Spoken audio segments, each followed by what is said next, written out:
Hello, ladies and gentlemen, and being a producer of Wrestle Massacre as well as Inside Movies Galore, I am David Streggy, and welcome to Delusions of Grandeur. Enjoy the reviews. I certainly did.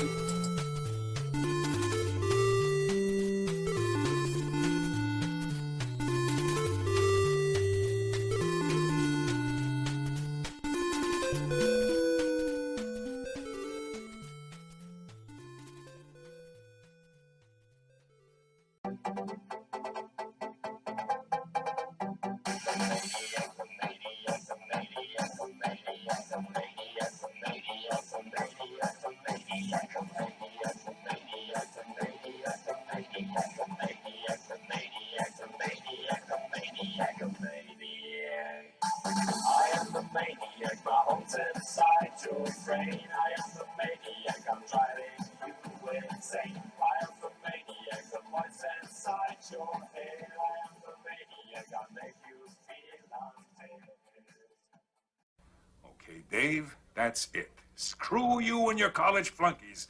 I've had enough of this from you and from everyone else. I know what you guys are trying to do. Break me down, drive me out of the force.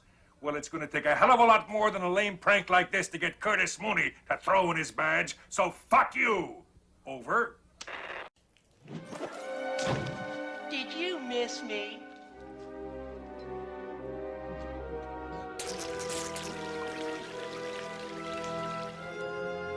I guess not. Hello, ladies and gentlemen, and welcome back to Delusions of Grandeur. I am your host, David Streggy, and here I have another review for you. Here is my copy of Pickaxe, starring Tiffany Shepis and A. Michael Baldwin, in a 2014 feature, directed by Jeremy Sumrall, if I have said that right. It is a film that was filmed in Houston, Texas, and it was filmed in association with Rival Studios, Long Road Film Company, and First Week of Writer Films. But it had a distribution by Wild Eye Entertainment. So get ready to sit back, relax, and enjoy my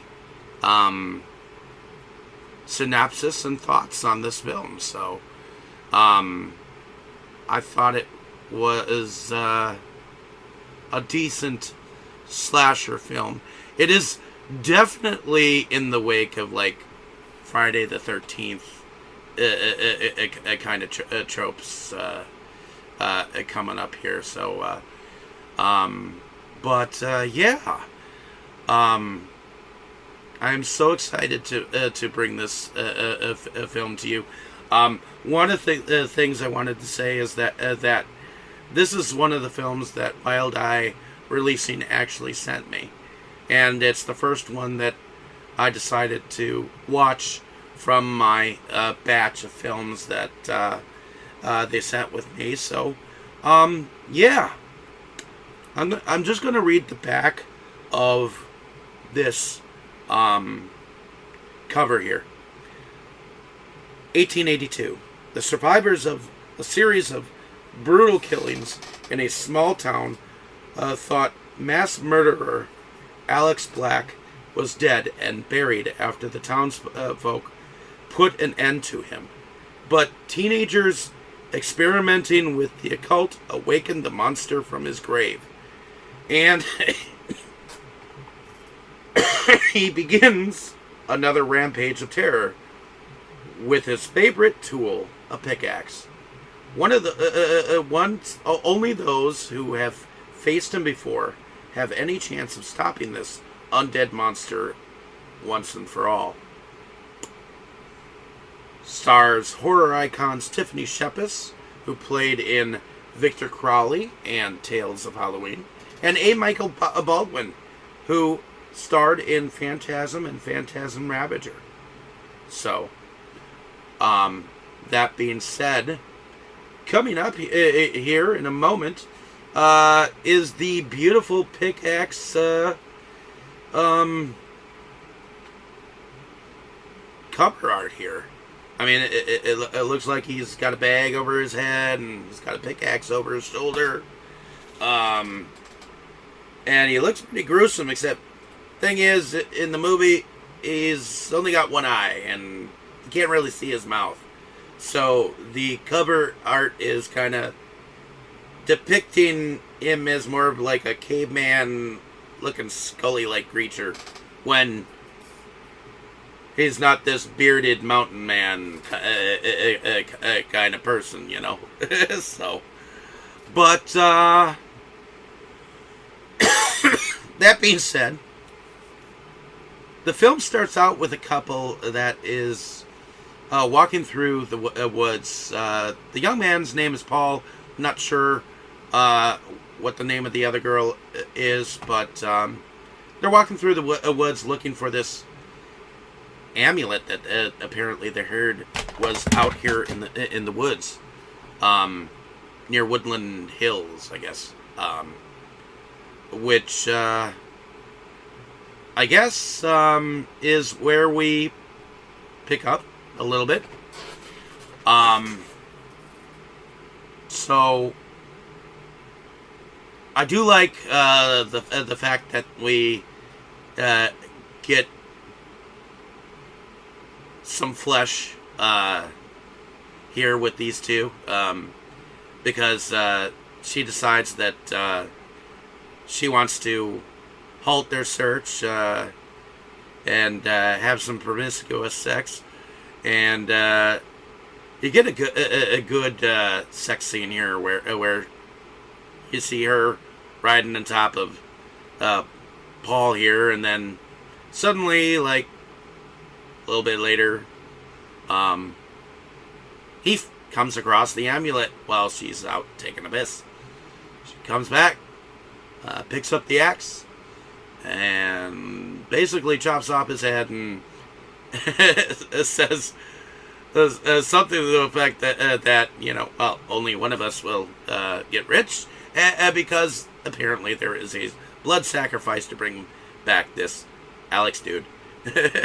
So that's where we get the credit scenes, and then I didn't really expect to read anything, but this is about the time that we actually get a lowdown of what has already happened. Apparently, in some movies we've never seen, because apparently in 1882, believe so. In 1982, there were a series of survivors, being that of Adrienne, who is played by Tiffany Shepis, and A. Michael Baldwin, the Sheriff Matthews character, survived that one. And then I guess Adrienne went away to an insane asylum, and apparently there was a series of killings at the insane asylum, and it burned down, and she survived that. And then I guess the town of Woodland had 5 years of peace, supposedly. Spoiler alert, by the way, ladies and gentlemen. But yeah. So this particular picture here that we see is the couple, as they are going in the woods here. I thought they were kind of cute, and thought she was kind of cute, and I thought the way that she took off his head momentarily was kind of cute, and it was entertaining. The I didn't expect how drastic this this scene would eventually get, but that's besides the point. But so apparently it's about this time that we are shown bits of the high school class, as apparently a Mr. Miller is teaching a class about Vietnam. And while class is going on, a girl by the name of Jamie, who is played by Elizabeth Redpath. This girl is like so annoying. I was hoping that she was going to die like earlier on, and I mean I don't wish death on anyone, but she was so annoying and so mean to those around her that I just wished for her death right away. It's like it's like this early on in her life, and she's this young, and she's that rude to those around her. She's got to die sometime soon. But it took like 3/4 of the movie for her to even get like her end. But in any case, I guess this is where we kind of get. Oh, here's the sex scene. Look at that woman on top. She is sexy as a bitch. Anyways, but yeah, she's apparently outside of class. She's answering her phone, and apparently she's won some tickets to like this band that is really happening, I guess.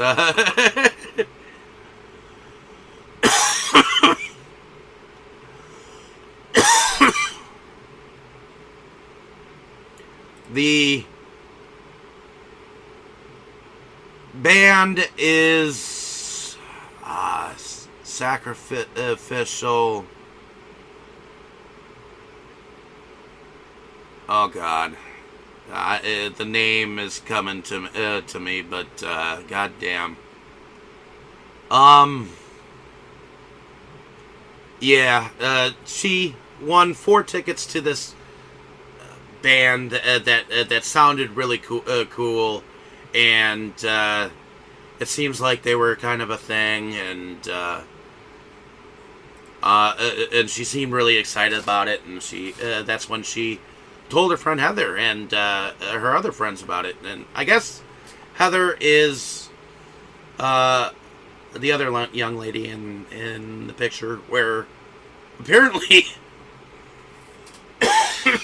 her brother was one of those that had been killed in this massacre that happened in 1982, and she was very young at the time, and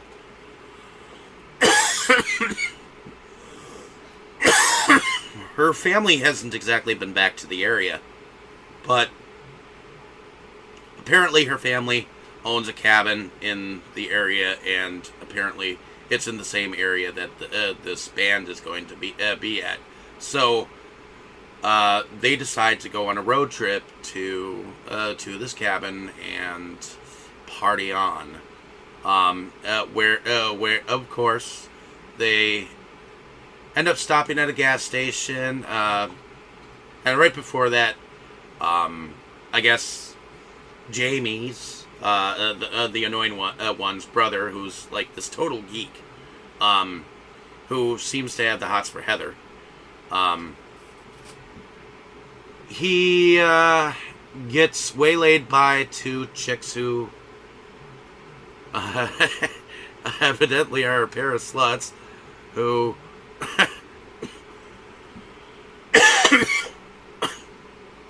give him a blowjob and take his wallet and the tickets, and make off with them, or it, and that's when we get a small scene with Victor, who apparently is a local thug, who just so happens to be in real life a wrestler that was around at that point in time. Didn't have that much, but I guess it was Sean Hernandez. And I guess Sean Hernandez, evidently he lives in Houston, Texas, and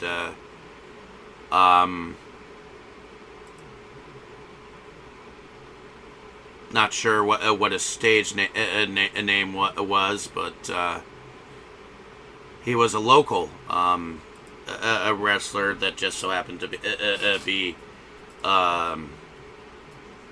there for the ride. And ultimately he gets sliced and diced. But yeah, apparently the sheriff Matthews character, who knows that Adrian is back,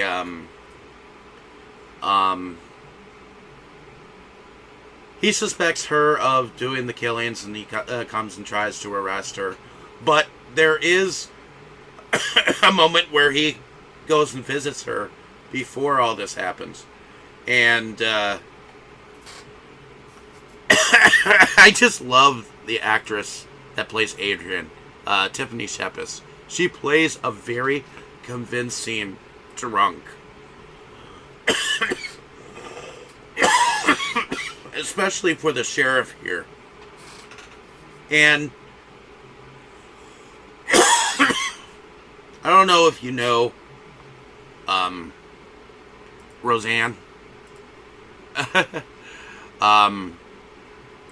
The one daughter of hers, I forget her name. Let's see.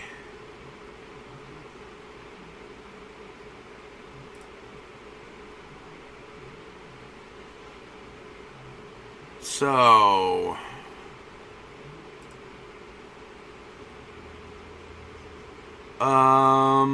let's see here.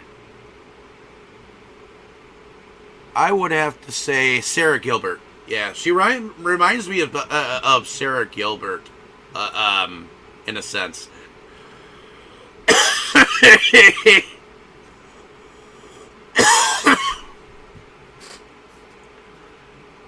But she is a very delectable drunk. She's good looking to me. And here in these last two pics that you've been seeing is one, she's holding like the severed head of Paul, this young lady, and then the other, this one that we are looking at, she is holding up high the severed head and offering it to whatever supernatural gods are out there. And I thought that this part was kind of crazy. But in any case, so when we first meet Adrian, she's just like this delectable fool of a drunk. I mean, she seems haunted.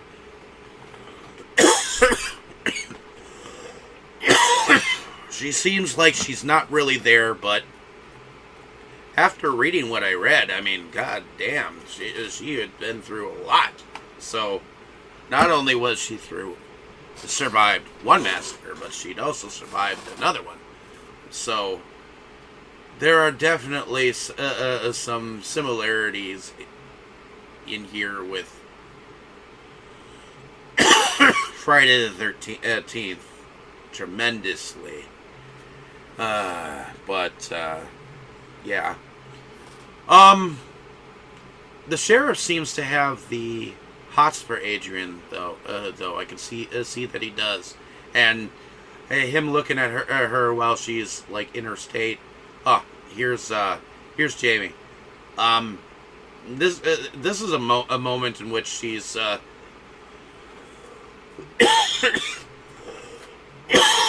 telling her friends that she won these damn tickets, and she basically convinces her friend to ask her mom about going up to this cabin for the weekend and stuff, so that they can go see this concert. And shortly after the gas station is where they end up driving their vehicle, and it ends up conking out for a moment, which is where we get some derelict strays. I would call them swingers, because you have a couple that is together but not together, which means that they'll sleep with whoever together. So it's definitely an interesting situation. And I guess Jamie's boyfriend Kevin is really into this chick, and she's not. And I guess she always seems like she's this flirt, and suddenly she starts to get jealous of Kevin and how he's acting towards her, even though it seems like they've kind of been going their separate ways as a couple, kind of as a swinger couple. I don't know. It just seems like she's the type that would probably sleep around, and not tell her boyfriend or something like that. Just seems that typecast kind of person. So, and I don't know. The way she was definitely energetic, so to speak, and she wasn't exactly likable to me. So I think that's why I wanted her to get offed. But in any case, one thing I wanted to say is that their teacher, Mr. Miller, he reminded me of like that school teacher in Beavis and Butthead, that was like okay, so let's talk about peas. The guy who looked like Jesus Christ or some shit. It actually looked like a teacher that actually cared about what he was talking about, instead of a teacher that may actually sound like Ben Stein. Dry eyes, so. But the high school looked like it was a regular high school. There wasn't really much that stood out about the high school itself. It seemed like it was a regular high school or whatnot. So that being said, so I guess later, once the group gets to the cabin, they start to play a game of Truth or Dare, and I guess Jamie and this new girl end up having a lesbian moment. Spoiler alert. And ultimately, shit goes down, and I guess Kevin ends up boinking the new girl, and for revenge, Jamie, I guess, sleeps with the other guy, and which puts her brother out because he was trying to sleep. And I guess it was around this moment that he realized his wallet was missing, and so on and so forth. And I guess it's at this moment. This is where the couple that they had picked up actually said that they didn't even have tickets themselves. They were just gonna because they knew the doorman was kind of a douchebag, and so the doorman her tits and whatnot, and they were going to get in. So they decided to go, and halfway through getting in, I guess the doorman changed from male to female. But in between here, there are some characters that were in the cafe, in the local cafe slash gas station ish type place. I think it was a cafe where they end up meeting Adrian, and Adrian gets real serious and in Heather's face about how she thinks her eyes look like her brother's Todd's. And it's at this point that we start to really hear or get a sense of like what the urban legend is all about, because one of the truths that comes out in the Truth or Dare game is the whole truth of, you know, what Heather knows about her brother surviving, because evidently she'd never told her friends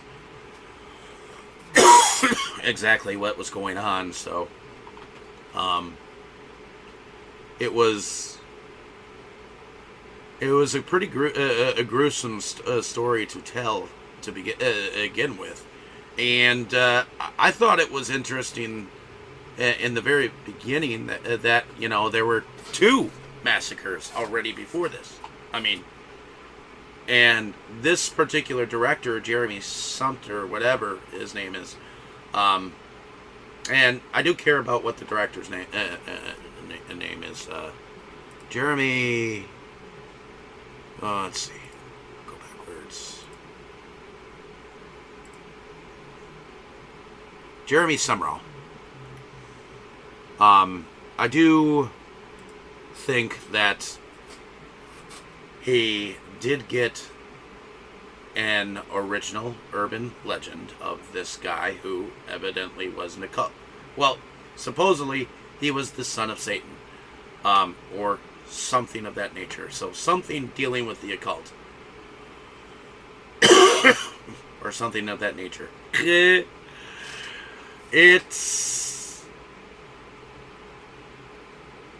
And you definitely get a beasted up dude.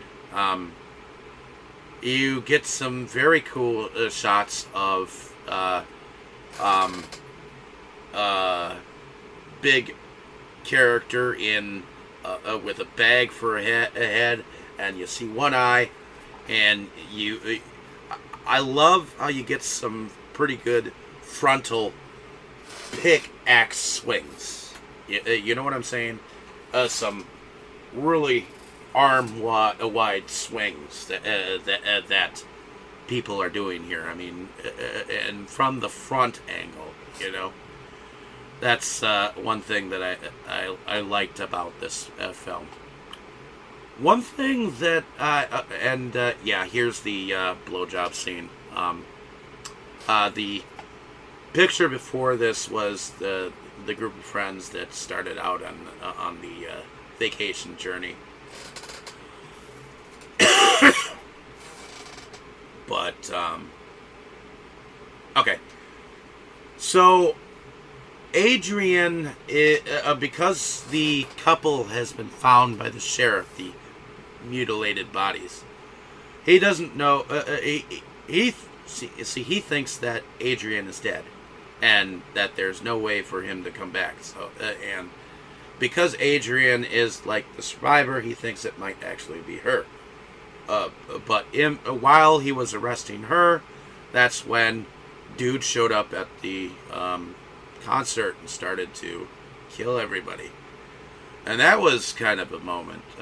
That was pretty tight. That was when he showed up through the door and started murdering people. I mean, that was pretty slick. But I mean, the whole music scene part is kind of a blur, though. I mean, you see some bands in the background doing some music, and then you see the band getting wasted and doing some lines in the back room, and then they go on and they're like, oh shit, and then everybody's running for the door, and then you see blood flying, you see bodies falling, and this is when shit gets real. And shit goes pretty fast too. It's at this moment that the sheriff is about to arrest Adrian, and she's telling him, "How can you think that it was me?" When over the radio he gets that dude has shown up. So they both go in. She brings him to a shotgun, and it's at this moment that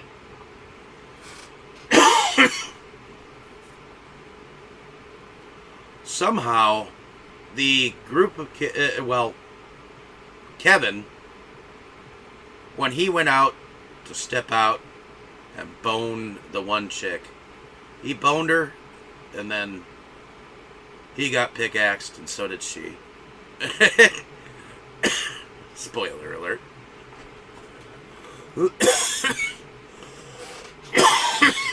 And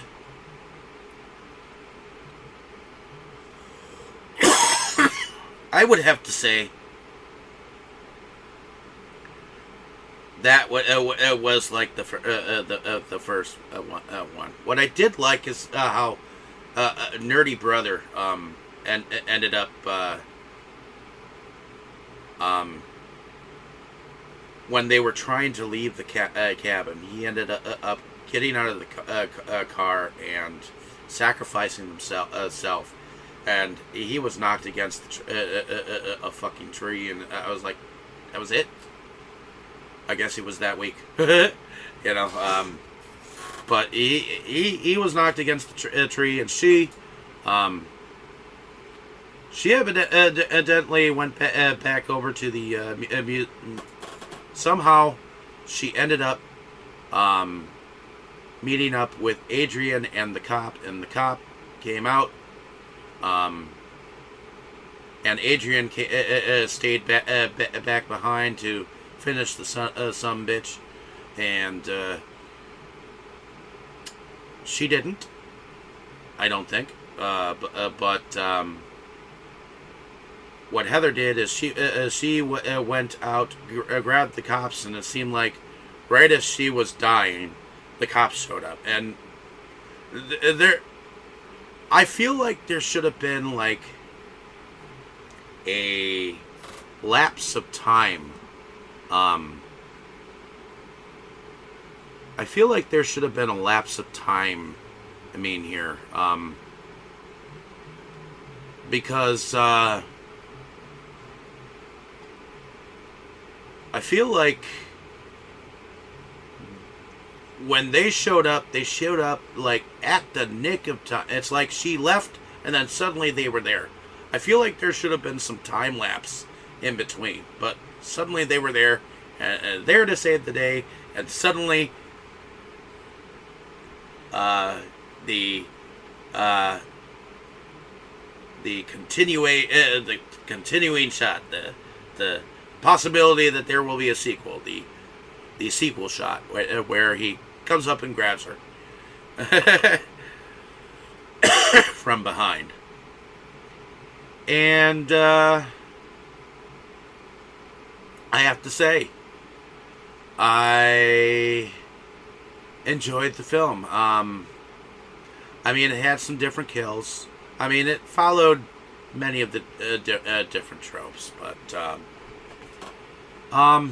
and this was that awkward moment where she was trying to find coffee for him and whatnot. Seemed like she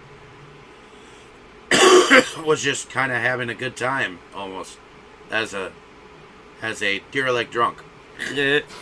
This is the shot where he was like, "Yeah, sugar will be fine," or some such shit. In any case, I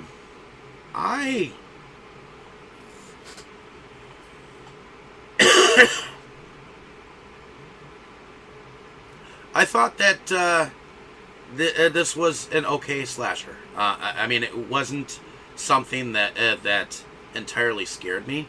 Um, but the kill shots were decent. The acting was pretty decent. Um, I do like the fact that someone from Phantasm got a role in this film, and that's kind of cool. I guess he played Michael, or Mike, in the Phantasm movies, except for Phantasm 2. So, that was kind of cool. And, okay, that's pretty much it. I mean, there's not much more to tell, other than the fact that you should definitely check this film out. I mean, I don't think there's too many axe murdering films. At least not specifically this. I think the only other Pickaxe one that I know of is the My Bloody Valentine movies.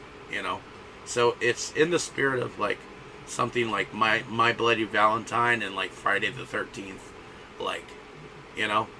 So, oh, and Legend of Boggy Creek.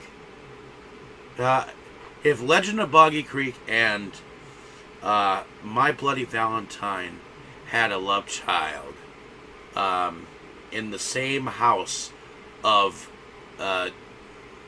Jason, that would be what this movie is.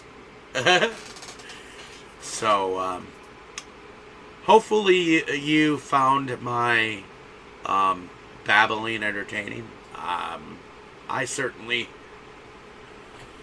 I certainly enjoyed some of the shots of Adrian Shepis and her shotgun and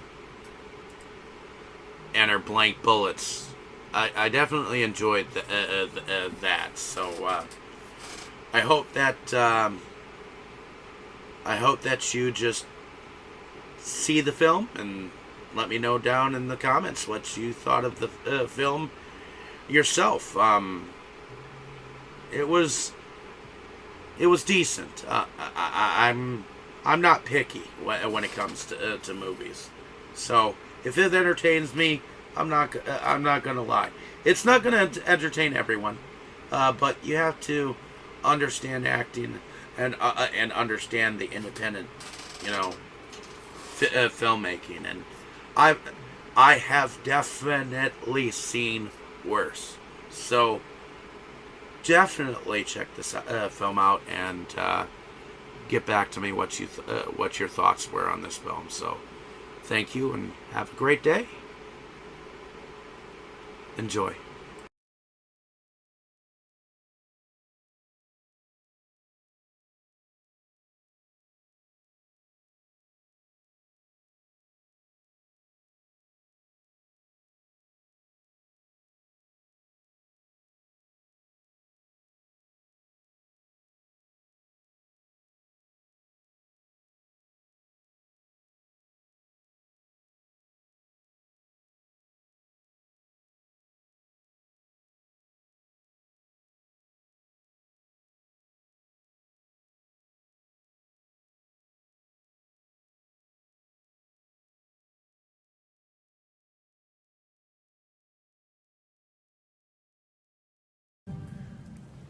You were good, kid, real good. But as long as I'm around, you'll always be second best, see?